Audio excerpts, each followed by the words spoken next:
तो नेक्स्ट हमारा जिला है जी कौन सा, फरीदाबाद। अब फरीदाबाद को देखिए, फरीदाबाद एक तरफ से तो किससे टच हो रखा है जी, एक तरफ से तो किससे टच हो रखा है, ये यहां तक तो दिल्ली से, और ये यूपी से। तो ये तो यूपी का क्षेत्र हो गया, और ये किसका क्षेत्र हो गया, दिल्ली का। तो दो राज्यों से जो कि एक राज्य है यूटी के रूप में कार्यरत है, यूनियन टेरिटरी, और एक स्टेट है जी, उनसे क्या करता है, संपर्क में आता है। और दो ही ऐसे जिले हैं जिसके साथ ये बाउंड्री बनाता है, गुरुग्राम और पलवल। गुरुग्राम और पलवल, तो फरीदाबाद गुरुग्राम और पलवल से ही बनाता है जी। और फरीदाबाद के बारे में आपको पता है कि औद्योगिक रूप से फरीदाबाद को जाना जाता है। फरीदाबाद किससे अलग हुआ था, तो फरीदाबाद इसी गुरुग्राम से जो दिखाई दे रहा ना, इसी से। अब फरीदाबाद की सबसे बड़ी विशेषता क्या है कि पॉपुलेशन सबसे ज्यादा है, एरिया में सबसे छोटा है, मगर जनसंख्या सबसे ज्यादा कहाँ है, फरीदाबाद। भरे पड़े हैं लोग, जगह कम है, लोग ज्यादा हैं।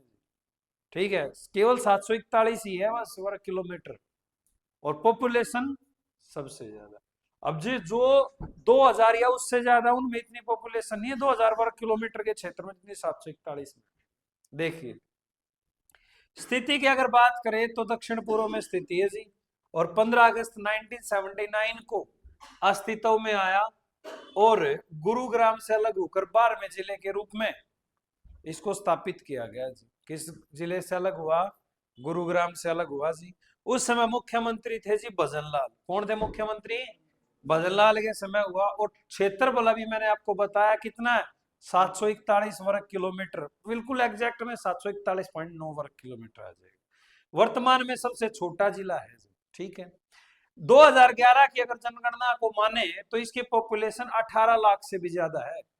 2011 के अनुसार 18 लाख से ज्यादा। अब 2021 जो 10 साल बाद होनी थी वो अब 2026-27 में होएगी। तो ये मान के चलो पॉपुलेशन लगभग 25 करोड़ के नजदीक मिलेगी तुम्हें। क्यों, क्योंकि ये मान के चलिए कितने साल हो गए, लगभग 14 साल हो गए। 14 साल पहले सेंचुरी हुई थी, तब उसके आधार पर ये थी। स्थापना अगर बात करें तो ये माना जाता है कि फरीदाबाद की स्थापना बाबा फरीद के द्वारा की गई थी 1607 में। फरीदाबाद की स्थापना किसके द्वारा की गई, बाबा फरीद के द्वारा। कब, 1607 में की गई। और बाबा फरीद कौन थे, जहांगीर के कोषाधिकारी थे जी।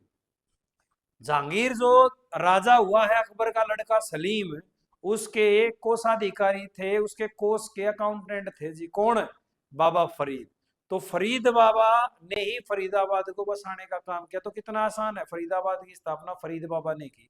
कौन थे, ये पूछे तो बाबा कौन थे भाई, जहांगीर के कोषाधिकारी थे। नामांकन भी किसके नाम पे हुआ है, बसाया भी बाबा फरीद ने, नामांकन भी बाबा फरीद के नाम पर। उपनाम की अगर बात करें तो इसे राजेंद्र प्रसाद के सपनों की नगरी कहा जाता है। कौन, राजेंद्र प्रसाद, डॉक्टर राजेंद्र प्रसाद। कौन थे आपके पहले राष्ट्रपति जी, 2 बार राष्ट्रपति, एकमात्र जो लगातार 2 बार बने। कोई राष्ट्रपति 2 बार नहीं बना उनके अलावा। सबसे लंबे समय तक राष्ट्रपति रहे डॉक्टर राजेंद्र प्रसाद। उनके सपनों की नगरी माना जाता है किसे, फरीदाबाद को। हरियाणा की औद्योगिक नगरी, मैंने बात की फरीदाबाद को जानते ही किस रूप में, उद्योग के रूप में जानते, खासतौर पे जो ट्रैक्टर उद्योग, एग्रो जो उद्योग, एग्रो हमने और भी पढ़ा था, कहां पढ़ा था याद करो, एग्रो उद्योग हमने कहां पढ़ा था, है जी, गुड़गांव में तो नहीं पढ़ा था, हिसार में भी नहीं पढ़ा था। सोचो करा रखा है। विधानसभा क्षेत्र कितने हैं, करनाल में पढ़ा था जी, अब ठीक बताया। विधानसभा क्षेत्र कितने हैं, 5 हैं जी। फरीदाबाद 1, फरीदाबाद एनआईटी सेक्टर 2, तिगांव जो कि अमर शहीदों का गांव कहा जाता है जी। तिगांव को क्या कहते हैं, अमर शहीदों का गांव। फिर है जी बड़खल, और फिर है बल्लभगढ़। बड़खल और बल्लभ। तो फरीदाबाद 1, फरीदाबाद एनआईटी 2, तिगांव 3, बड़खल 4 और बल्लभगढ़ 5। 5 विधानसभा क्षेत्र हो गए। अब तहसील कितनी है, 3, फरीदाबाद, बड़खल और बल्लभगढ़, यानी कि तिगांव और कौन हट गया, फरीदाबाद एनआईटी हट गई जी। ये तीन क्या है, ये आपकी तहसील है। उप तहसील 5 है जी। अब तक उप तहसील 1 पड़ी, 2 पड़ी, 3 पड़ी, मगर यहाँ उप तहसील कितनी है, 5 है जी। धोज, दयालपुर, गोची, तिगांव, मोहना। जो एक विधानसभा सीट तिगांव हटी थी तहसील में, उप तहसील में आ गई थी। ठीक है, तो ये संरचना है।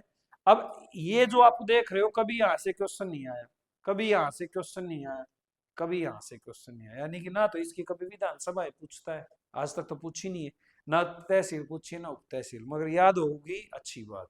ठीक है, मगर पूछी नहीं है जी तहसील, जिनकी पूछी है वो मैं बताता रहता हूँ आपको। उद्योग धंधे क्या क्या है जी, देखिए एक्सपोर्ट ट्रैक्टर उद्योग है जी, एक्सपोर्ट ट्रैक्टर है उद्योग है। बिजली का सामान बनता है हरियाणा में, कहा, फरीदाबाद। एसी व जो रेफ्रिजरेटर है वो भी कहाँ बनते हैं, यहीं बनते हैं जी, एसी और रेफ्रिजरेटर बनते हैं। जेसीबी मशीन उद्योग, ये पेपर में पूछा गया था। देखिए ये तो कॉमन बात है, ये तो पूछेगा ही पूछेगा, क्योंकि ट्रैक्टर के लिए तो फेमस है ही।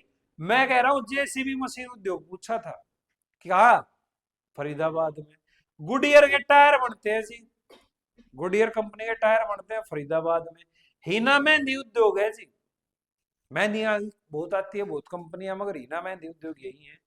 राजदूत मोटरसाइकिल उद्योग यही है जी। फिर यम्मा मोटरसाइकिल उद्योग यही है। चमड़ा उद्योग यही है। कृत्रिम अंग निर्माण उद्योग, ये मोस्ट इंपोर्टेंट है। आर्टिफिशियल जो ऑर्गन बनाए जाते हैं वो यही बनते हैं। बाकी तो हम पहले ही बात कर चुके हैं, उद्योगों के कारण ही तो हम फरीदाबाद को जानते हैं। मेन पढ़ने का है ही इसमें उद्योग, मेनली तो इसमें है क्या, उद्योग ही है। तो उद्योग के नजरिए से तो हम जानते ही जानते हैं कि भाई ट्रैक्टर भी है, बिजली भी है, एसी रेफ्रिजरेटर भी है, जेसीबी भी यहाँ है, आर्टिफिशियल ऑर्गन यहाँ है, मेहंदी ना मेहंदी यहाँ पे है।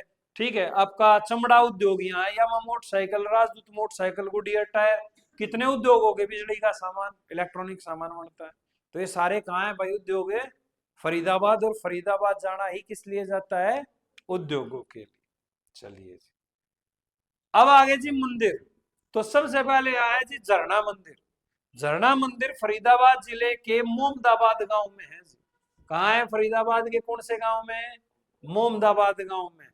फिर है जी यहाँ पे दिगंबर जैन मंदिर। मैंने तुम्हें ये कहा था, जैन मंदिर का कोई भी क्वेश्चन पूछ ले, सिंपली आना होना चाहिए क्या, जैन मंदिर, दिगंबर या श्वेतंबर नहीं होना चाहिए।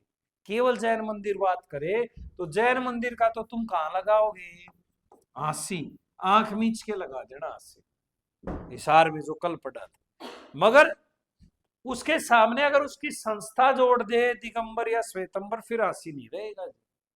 दिगंबर जोड़ दी तो कहां पहुंच गया, फरीदाबाद। परसों मंदिर। अब जो परसों मंदिर है ऋषि पाराशर से संबंधित है। परसों मंदिर का संबंध किससे है, पाराशर से संबंधित है, और कहाँ है जी, फरीदाबाद। क्लियर है। अब आइए जी मेड़ों पर। और इसके जो ये तीनों मंदिर दिख रहे हो, कहीं पेपर में कोई रिपीटेड वगैरह कुछ नहीं है मंदिर इसके। ठीक है, अब आइए मेले। सबसे पहले पंखा मेला। अब जो पंखा मेला वो हिंदू मुस्लिम के भाईचारे का प्रतीक है, पूछा नहीं गया मगर ऐसे क्वेश्चन पूछ सकता है। पंखा मेला क्या है, हिंदू और मुस्लिम भाईचारे का प्रतीक है। ठीक है, करनी का सांस्कृतिक महोत्सव होता है जी, ये इंपॉर्टेंट है, इससे कैसे क्वेश्चन आएगा वो हम बात करेंगे। करनी का सांस्कृतिक महोत्सव होता है फरीदाबाद में, यहाँ नार सिंह स्मारक और बल्लभगढ़ में इसे आयोजित किया जाता है। फरीदाबाद में कहा आयोजित होता है भाई, बल्लभगढ़। और यहाँ कौन सा स्मारक बना हुआ है, नार सिंह। भाई नार सिंह बताया 1857 की क्रांति के समय बल्लभगढ़ का ही राजा था, बल्लभगढ़ का ही नेतृत्व कर रहा था। प्रतिवर्ष नवंबर महीने में यहाँ आयोजित होता है, और पहली बार आयोजित हुआ था 1996। क्या, करनी का महोत्सव। तो जो करनी का सांस्कृतिक महोत्सव है वो बल्लभगढ़ में आयोजित होता है। यहाँ नार सिंह स्मारक भी है, हर साल नवंबर में होता है। 1996 में यहाँ होना शुरू हुआ था। फिर है जी सूरज कुंड मेला, इंपोर्टेंट है सूरज कुंड मेला। सूरज कुंड मेला, इस मेले को शिल्पकारों का कुंभ या अंतरराष्ट्रीय है क्राफ्ट मेला भी कहा जाता है। जो शिल्पकार होते हैं, जो अलग अलग सांस्कृतिक एवं कलात्मक चीजें बना के यहाँ प्रदर्शनी लगाते हैं, अलग अलग देशों के यहाँ कलाकार आते हैं, शिल्प कलाकार आते हैं, हस्त कलाकार आते हैं, इसलिए इस मेले को शिल्पकारों का कुंभ या क्राफ्ट मेला कहा जाता है कि अलग अलग देशों से, अलग अलग राज्यों से, अलग अलग जगहों से यहाँ पे प्रदर्शनी लगती है, अलग अलग चीजें अलग अलग तरह की यहाँ पे प्रदर्शित की जाती है। इसका आयोजन प्रतिवर्ष फरवरी महीने में, जो ये महीना है इसी में होता है जी, ठीक है। और इसका पहली बार आयोजन हुआ था 1987 में। कब हुआ था? 1987 में जिला स्तर पर इसका आयोजन किया गया था पहली बार।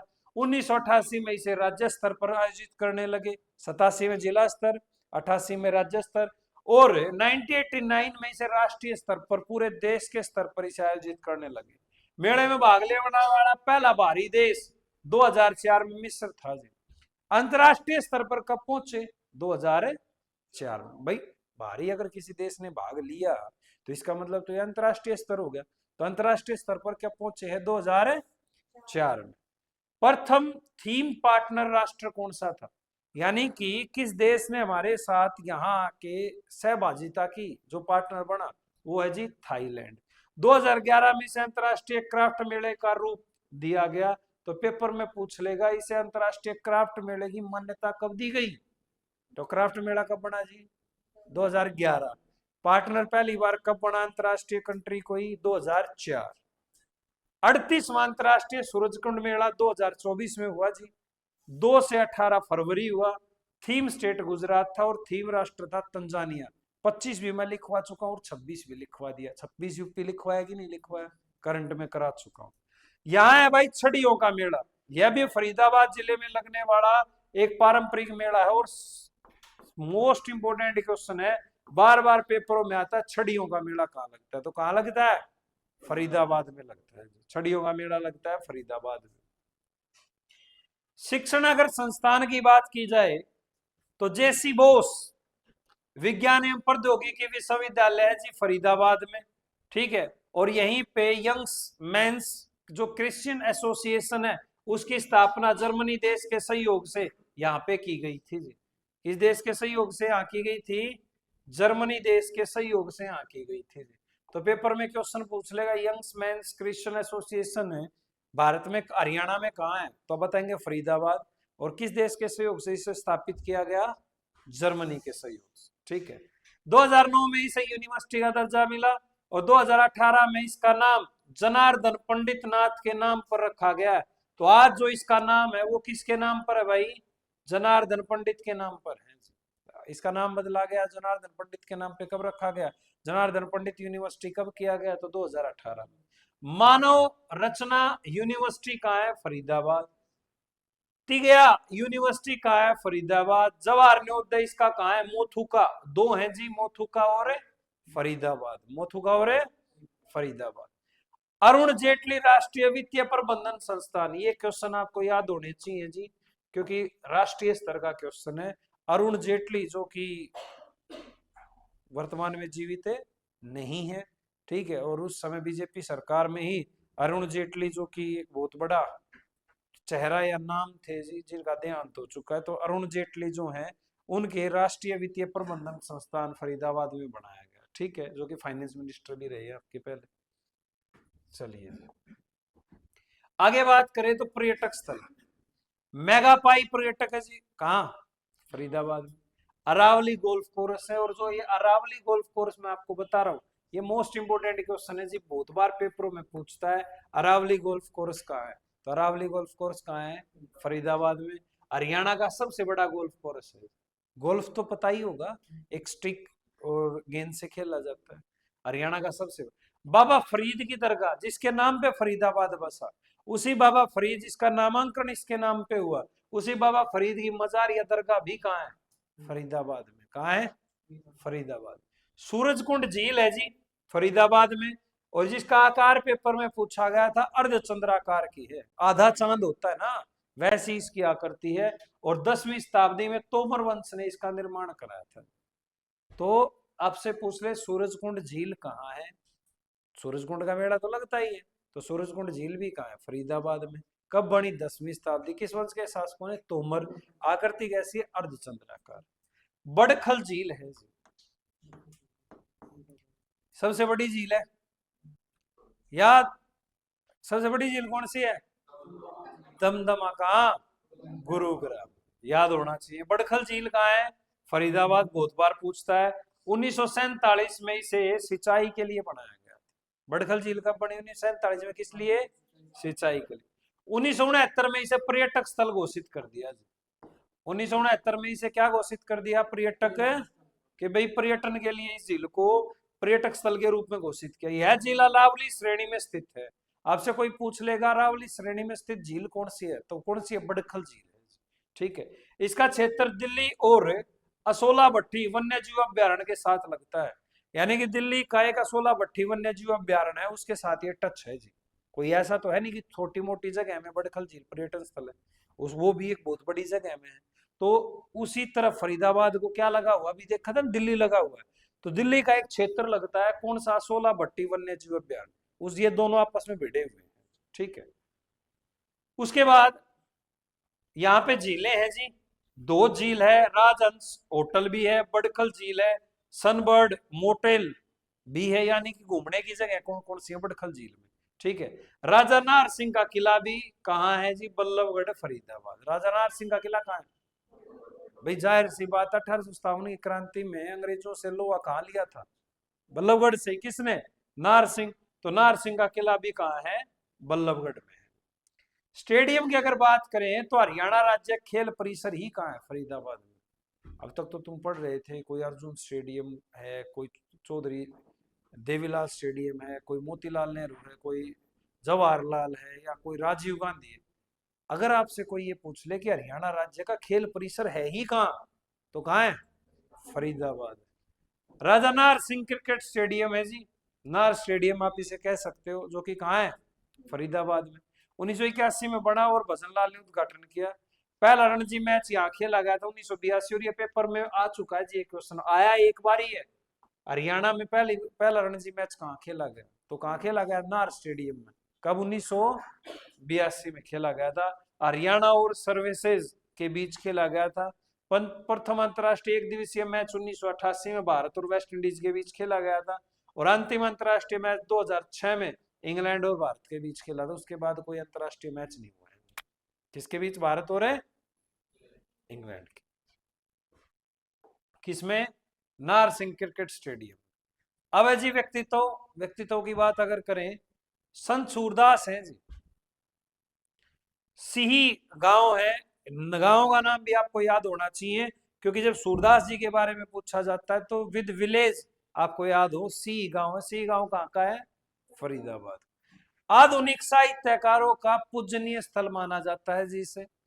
ब्रज भाषा के प्रसिद्ध कवि थे संत सूरदास, जो कि अंधे थे। ठीक है। और वेद पुराण व दर्शन शास्त्र के ज्ञाता थे। ठीक है। संत वल्लभाचार्य जी से इन्होंने शिक्षा ली थी वेद पुराणों की। क्यों? क्योंकि ये सुना था इन्होंने। सूरदास जो थे वो बचपन से ही अंधे थे, उन्होंने इस ज्ञान को सुना, और सुन के ही उस ज्ञान को क्या करने का काम किया? धारण करने का काम। केवल सुन के धारण किया है। किसने? सूरदास। प्रसिद्ध रचनाएं थी सूर सागर और सूर सारावली। सूर सागर और सूर सारावली, या सूर संहिता आप इसे कह सकते हो।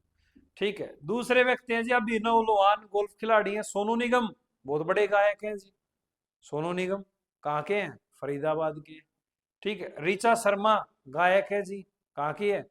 यहीं की, फरीदाबाद की। तुलिका गांगुली भी गायक है जी। तो गायक गायक जैसे पर्वतारोही हिसार में ज्यादा थे कि नहीं थे? गायक ज्यादा कहाँ है? क्रिकेटर ज्यादा कहाँ है? फरीदाबाद। तो हर जिले में कुछ ना कुछ विशेष है। यहाँ जैसे उद्योग विशेष है, व्यक्तित्व में यहाँ क्रिकेटर और गायक विशेष है। ठीक है, ये आपको पता हो। मोहित शर्मा देखते हो आप, बुढ़ी आ गया अभी तो फिलहाल। ठीक है। अजय जडेजा पुराना खिलाड़ी रह चुका है जी। राहुल तेवतिया भी फिलहाल गुजरात की टीम में देखा होगा आपने। ठीक है। अजीत चंदीला कब का है? अब का है? पहले का? पहले का। कुणाल कपूर अभिनेता हैं, गुरुग्राम में इनका वर्ल्ड सेटलर बना हुआ है, शेल्टर बना है, वर्ल्ड शेल्टर बना हुआ है जिनका, किसका? तो कौन है भाई? कुणाल कपूर। अरुणिमा सिन्हा दिव्यांग पर्वतारोही है। अरुणिमा सिन्हा कौन है? दिव्यांग है पर्वतारोही। अब कुछ महत्वपूर्ण तथ्य देखिए जी। क्षेत्रफल और जनसंख्या के आधार पर हरियाणा का सबसे बड़ा शहर कौन सा है? फरीदाबाद। अगर जिला ये पूछे कि किस जिले का क्षेत्रफल सबसे कम है तो फरीदाबाद, मगर किस शहर का क्षेत्रफल सबसे ज्यादा है तो फरीदाबाद। क्योंकि फरीदाबाद बसाई किस रूप में? ऑलमोस्ट शहर के रूप में बसा है, कुछ ही गांव लगते हैं जी। यानी कि रूरल एरिया जो है वो कम है, अर्बन ज्यादा है। ठीक है, पॉपुलेशन तो ज्यादा है ही जी। सबसे अधिक जनसंख्या वाला जिला फरीदाबाद, सबसे कम क्षेत्रफल वाला फरीदाबाद, सबसे अधिक जनसंख्या घनत्व वाला फरीदाबाद। ये तो होना ही है। अब जगह कम है, पॉपुलेशन ज्यादा है, तो 1 किलोमीटर में सबसे ज्यादा आदमी कहाँ मिलेंगे? फरीदाबाद में मिलेंगे। तो घनत्व अधिक है। सबसे अधिक मलिन बस्ती जनसंख्या। अब सब मान लो 741 वर्ग किलोमीटर क्षेत्र में जब 18 लाख लोग रह रहे हैं तो मलिन तो अपने आप होनी है जी। और तुम्हें बिल्कुल साफ सुथरा थोड़ी मिलेगा, जितनी ज्यादा भीड़ होगी उतनी गंदगी ज्यादा होगी। कहाँ? यहीं पे। सबसे अब मेहंदी का सबसे अच्छा ज्यादा उत्पादन करने वाला, हमने हिना मेहंदी पढ़ी थी जी अभी। ठीक है, हरियाणा की अर्थव्यवस्था में दूसरे स्थान पर राजस्व अर्जन करने वाला जिला है जी। यानी कि अर्थव्यवस्था अगर हरियाणा की देखें तो यहाँ इंडस्ट्री ज्यादा है, इसलिए अर्थव्यवस्था भले ही छोटा जिला हो मगर अर्थव्यवस्था में दूसरा स्थान रखता है जी। कौन सा स्थान रखता है? दूसरा स्थान रखता है फरीदाबाद। बल्लभगढ़ को आयरन गेट ऑफ दिल्ली कहा जाता है, दिल्ली का गेट। क्योंकि बल्लभगढ़ को क्यों कहा जाता है? क्योंकि दिल्ली से एंटर अगर दिल्ली में तुम्हें करना है, हरियाणा में करना है, तो बल्लभगढ़ को जीतना है, पार करना पड़ेगा। और उस समय नाहर सिंह था जी, और नाहर सिंह के रहते कोई कब्जा नहीं कर पाया था बल्लभगढ़ पर, इसलिए आयरन गेट ऑफ दिल्ली कहा जाता है। किसे? बल्लभगढ़ को। क्लियर है? तो मैं कह रहा था ना, अगले जितने जिले हैं वो ज्यादा बड़े नहीं है। क्लियर हो गया जी? बल्लभगढ़ हो जाएगा। चलो।